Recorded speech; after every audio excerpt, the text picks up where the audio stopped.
প্রাত্যহিক জীবনে এই ধরনের অনেক টুথপেস্ট কিন্তু ব্যবহার করে থাকি। এই টুথপেস্টগুলো বিভিন্ন নামে এবং বিভিন্ন ব্র্যান্ডের হয়ে থাকে।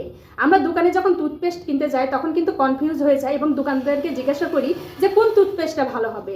দোকানদার যেটা আমাদের অফার করে সেটা আমরা কিনে নিয়ে আসি এবং আমাদের প্রাত্যহিক জীবনে ব্যবহার করি।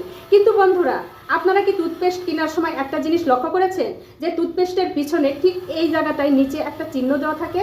এই চিহ্নটার মানে কি? বন্ধুরা, এখানে যদি সবুজ রঙের চিহ্ন থাকে তাহলে বুঝে নেবেন যে এই টুথপেস্টটা সম্পূর্ণ প্রাকৃতিক উপাদান দিয়ে তৈরি করা হয়েছে। আর যদি দেখেন যে এখানে লাল রঙের চিহ্ন রয়েছে তাহলে বুঝে নেবেন যে সেই টুথপেস্টটা কিছুটা প্রাকৃতিক এবং কিছুটা রাসায়নিক উপাদান দিয়ে তৈরি করা হয়েছে। আর যদি দেখেন এখানে নীল রঙের চিহ্ন দেওয়া আছে তাহলে বুঝে নেবেন সেই টুথপেস্টটা কিছুটা প্রাকৃতিক এবং কিছুটা মেডিসিন জাতীয় উপাদান দিয়ে তৈরি করা হয়েছে। আর যদি দেখেন এখানে কালো রঙের চিহ্ন দেওয়া আছে তাহলে মনে করবেন সেই টুথপেস্টটা সম্পূর্ণ রাসায়নিক উপাদান দিয়ে তৈরি করা হয়েছে। তাহলে আজকে থেকে টুথপেস্ট কেনার সময় আপনাদের আর কোনো দ্বিধাদ্বন্দ্বে পড়তে হবে না, নিজের পছন্দ মতো টুথপেস্ট কিনে এনে কিন্তু ব্যবহার করতে পারবেন।